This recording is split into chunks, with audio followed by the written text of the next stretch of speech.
मुझे हमेशा इस बात का एहसास कराया गया कि मुझ में वो गुण हैं जिससे मैं पूरी दुनिया को जीत सकता हूँ। YouTube channel Sanjay Mahato fitness. तो फ्रेंड, आप सबों ने ये बार बार कमेंट कर रहे थे कि मतलब सर झारखंड सब इंस्पेक्टर यानी दरोगा का पद कब तक आने वाला है, उसके मतलब किस तरह से हम लोग ज्वाइनिंग करें, किस तरह से तैयारी करें, उस विषय में आप ही लोगों के डिमांड में मैंने विश्वजीत सर, जो कि अभी वर्तमान में सब इंस्पेक्टर पद झारखंड पुलिस में पदस्थापित है, तो वो अपना अनुभव साझा करेंगे आप लोगों के बीच।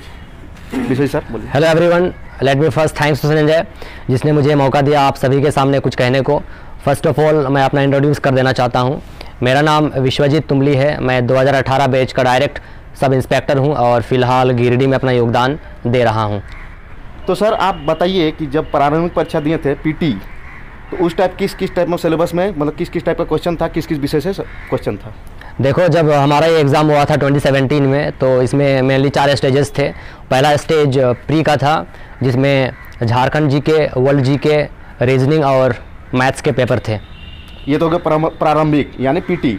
उसका मेंस का एग्ज़ाम दिए थे सर, जब आप क्वालिफाई किए उसके बाद मेंस तो दिए होंगे। हाँ। तो मेंस में कितने पेपर का एग्ज़ाम हुआ था वो बताइए डिटेल में। प्री क्वालिफाई करने के बाद मेंस का हमारा सिलेबस इस टाइप का था। पहला पेपर था हिंदी और इंग्लिश का कंपलसरी पेपर था, जिसमें आपको हिंदी और इंग्लिश का जो पेपर था वो कंपलसरी देना ही था। दूसरा पेपर रीजनल लैंग्वेज का था जिसमें बहुत सारे लैंग्वेजेस थे, Hindi, Odia, English. Regional language यानी क्षेत्रीय भाषा, जैसे कि झारखंड में जितनी क्षेत्रीय भाषा बोली जाती है, कुड़माली हो गया, खोट्टा हो गया, उर्दू हो गया, बांग्ला हो गया, संथाली हो गया, ये सब जो है रीजनल लैंग्वेज यानी क्षेत्रीय भाषा है। तो उसे वही बता रहे हैं। पेपर 1 में था ना सर? 2 में था। 2 में था। तो सर जैसे कि आपने पीटी क्वालिफाई किया, मेंस भी क्वालिफाई किया, उसके बाद फिजिकल हुआ या फिर मेडिकल हुआ? जैसे हमने अपना मेंस क्वालिफाई करा तो उसके बाद हमारा फिज़िकल के लिए नोटिफिकेशन आया। हमारा फिज़िकल 1 महीना बाद होने वाला था, तो मेरे पास उतने वक्त नहीं थे तैयारी करने को, लेकिन मुझे अपने आप पे विश्वास था और मैंने लगभग 10 दिन इसके लिए प्रैक्टिस करा। और इसमें फ़िज़िकल में क्या था कि हम लोग को 10 किलोमीटर का रनिंग जो है 60 मिनट यानी कि 1 घंटे में पूरी करना था। और साथ ही साथ हमारे चेस्ट का जो मिनिमम रिक्वायरमेंट का था वो 81 cm था। सर वेट का कुछ खास मापदंड नहीं था ना।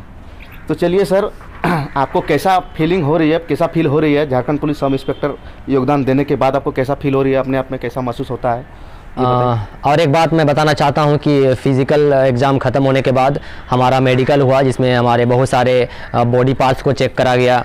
आई मीन हमारे आँख, हमारे कान, हमारे लेग्स, हाथ, everything was checked.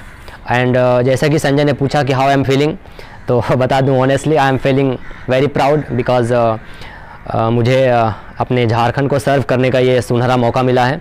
And I am very excited because I love challenges and problems. तो चलिए सर, ये तो हुआ आपने किस तरह से मतलब प्रारंभिक परीक्षा से ज्वाइनिंग तक आपने बताया सफ़रनामा। तो अब आप बताइए कि सर आप जैसे कि बचपन का पूछना चाहते हैं, बचपन में आपने किस मतलब सीबीएसई या फिर झारखंड बोर्ड से मतलब पढ़ाई की थी सर? देखो, मैंने अपना जो स्टार्टिंग का एजुकेशन था वो मैंने जवाहर नवोदय विद्यालय से पूरी की थी। मैंने वहाँ क्लास 12 तक पढ़ाई की थी और आफ्टर दैट मैंने ग्रेजुएशन टाटा कॉलेज चाईबासा से पूरी की और उसके बाद मैं घर पे रह के तैयारी करने लगा था। तो सर आपका बचपन से ये सपना था कि मैं डिफेंस ज्वाइनिंग करूँगा, फोर्स में जाऊँगा, ये आपका बचपन से सपना था क्या? That's a good question. मेरा बचपन से ये सपना था कि मैं इंडियन पैरामिलिट्री फोर्स ज्वाइन करूं और सबसे पहले मैं इंडियन एयरफोर्स ज्वाइन करना चाहता था, but unfortunately the time came कि मेरे परिवार को बहुत ही फाइनेंशियल क्राइसिस से गुजरना पड़ा, जिसके कारण से मैं मेंटली पूरी तरह से हैरेस और टूट चुका था। और मेरा मेन मोटिव ये था कि मुझे एज सून एज पॉसिबल जल्दी ही सरकारी नौकरी लेनी थी और लक और मेरा मेहनत ने साथ दिया और मुझे तुरंत ही झारखंड एसआई का ये जॉब मिला। तो जैसा कि सर ने काफ़ी कम उम्र में इतने बड़ी उपलब्धि हासिल की है, काफ़ी सर आपका एज कितना हो रहा है अभी? I am 24 years old. देखिए 24 साल के उम्र में सब इंस्पेक्टर ऑफिसर के पद में आप अगर पदस्थापित हो जाते हो तो आपका ये बहुत ही गर्व की बात है कि आप इतने कम उम्र में इतने बड़ी उपलब्धि हासिल किए हो। तो सर आप बताइए कि आपने जो तैयारी शुरू किए थे, मतलब आप तैयारी जब दरोगा के मतलब ये तो आपका टारगेट नहीं था कि मैं दरोगा ही जाऊंगा, किसी भी मतलब इंडियन नेवी, सेंट्रल फोर्सेस के जितने आर्मी, एयरफोर्स, नेवी तीनों के जितने ऑफिसर रैंक के हैं उसमें आप अप्लाई मतलब जाना चाहते थे। तो अब झारखंड पुलिस के आपको मतलब कब मन हुआ कि मैं अप्लाई कर दूँ, बताइए। जैसे मैंने ग्रेजुएशन पूरा किया था तो झारखंड पुलिस का नोटिफिकेशन मैंने देखा, तो जैसे कि मैंने बताया था कि मेरी जो फाइनेंशियल कंडीशन थी वो थोड़ा ख़राब थी, तो मैं एक तरह से अपने फैमिली को थी सर के जो है घर के फाइनेंशियल अपने आर्थिक स्थिति बढ़िया नहीं थी, इसलिए सर ने यह चूज किया। एक तरह से मैं अपने फैमिली को फाइनेंशियल स्टेबलाइज करना चाहता था, तो एक वो भी रीज़न था कि मैं कोई भी जॉब को ग्रैब कर लूँ, और मैंने सोचा कि ये भी एक अच्छा मौका हो सकता है बिकॉज क्योंकि मैं एक सब इंस्पेक्टर में ज्वाइन करने वाला था, तो मैंने इसकी भी तैयारी शुरू कर दी और 2 महीना की तैयारी के बाद मैंने इस एग्ज़ाम को क्लियर करा। तो चलिए सर, तो इसके बीच हम लोग आते हैं कि सर आप जो तैयारी करते थे कितने घंटे की पढ़ाई करते थे और किस किस बुक से तैयारी करते थे सर? ऐसा ही मतलब स्पेशल सब इंस्पेक्टर रैंक यानी दरोगा रैंक के लिए आप जो अप्लाई किए थे, किस किस बुक से तैयारी पढ़ाई करते थे और कितने घंटे की पढ़ाई करते थे सर? ऑनेस्टली कहूँ मैंने कभी स्पेशली ये झारखंड पुलिस के लिए कोई बुक्स प्रीफर नहीं किया। एक्चुअली मैं ग्रेजुएशन के जस्ट बाद से ही एसएससी सीजीएल को मैंने टारगेट किया था, तो मेनली मैं मैथ्स और इंग्लिश पे ज़्यादा फोकस करता था, और क्योंकि मैंने बताया था कि मैंने नवोदय में पढ़ाई की थी, तो मेरा जो बैकग्राउंड था मैथ्स और इंग्लिश का काफ़ी अच्छा था, तो मैथ्स और इंग्लिश में काफ़ी अच्छा था और मैथ्स और इंग्लिश मेरा काफ़ी अच्छा था। बस मैंने जनरल नॉलेज पर ज़्यादा फोकस किया, और स्पेशली बुक्स की बात कहा जाए तो मैं मैथ्स के लिए मैंने बहुत सारे बुक्स पढ़े थे। पूछा था मुझे बुक्स के बारे में कि मैंने किन किन बुक्स से तैयारी की, तो फर्स्ट ऑफ ऑल मैं ये बताना चाहता हूँ कि सबसे पहले आप क्लास 6 से क्लास 10th के जितने भी एनसीईआरटी के बुक्स हैं उनको अच्छे से पढ़ डालो, और उसके बाद आप मैथ्स के लिए राकेश यादव सर की एक बुक आती है उसको आप यूज़ कर सकते हो। रीजनिंग के लिए मैंने कभी कोई बुक प्रीफर नहीं किया, मैं यूट्यूब के कुछ वीडियोस देखता था और आफ्टर दैट मैं जितने ज़्यादा से ज़्यादा पॉसिबल हो क्वेश्चंस और सेट को सॉल्व करता था। और जहाँ तक जीके की बात है तो मैंने सिर्फ लूसेंट जीके पढ़ा, और अड्डा 24/7 एक ऐप आती है उसको मैंने यूज़ करा था।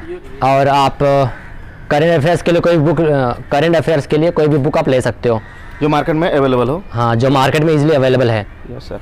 तो चलिए सर, हमारे यूट्यूब फैमिली जितने भी युवा भाई हमारे तैयारी कर रहे हैं मतलब गवर्नमेंट जॉब के प्रिपरेशन को लेके, तो आप उसको मोटिवेट कीजिए कि वो हार ना माने, किस तरह से तैयारी करें वो बताइए सर डिटेल में। फर्स्ट ऑफ ऑल हर बच्चा यही सोचता है कि यदि वो कोचिंग नहीं कर पाता है तो वो कोई भी जॉब को ग्रैब नहीं कर सकता, जो कि सरासर गलत है।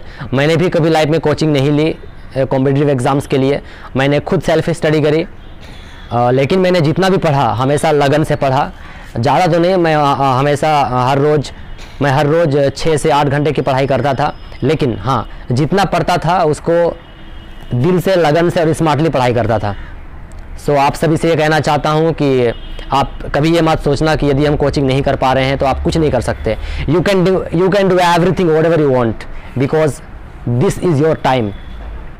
तो चलिए, आप सबों ने अभी विश्वजीत सर से अपना उनका अनुभव जो है जाने, उन्होंने अपना अनुभव साझा किया, तो thank you so much sir. आप हमारे यूट्यूब फैमिली को इतना, युवा भाइयों जो तैयारी कर रहे हैं, आप उनको इतना सारी जानकारी दी, थैंक यू सो मच हमारी ओर से और हमारे यूट्यूब फैमिली की ओर से।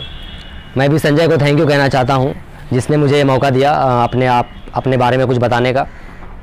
Best of luck guys, all the best. चलिए, इसी तरह और भी मोटिवेशनल बात को जानने के लिए हमारे चैनल को सब्सक्राइब कर दें, और भी आप लोग डिमांड कीजिए, कमेंट कीजिए कि आपको किस तरह की मतलब झारखंड से या सेंट्रल फोर्सेस जितने भी हैं फोर्सेस, उससे आपको किसी भी तरह की अगर जानकारी चाहिए तो प्लीज़ कमेंट कीजिए। हम ज़रूर उसका मतलब हमसे अगर हो पाएगा तो मैं ज़रूर उसका सॉल्व करूँगा जो आपका प्रॉब्लम है। तो प्लीज़ हमारे चैनल पे आप अगर नए हो तो सब्सक्राइब कर दो और बेल आइकन बगल में होगा प्रेस कर दो, ताकि जो हमारे आने वाले अपडेट नोटिफिकेशन सबसे पहले आप तक पहुँच सके। Thank you for watching. All the best.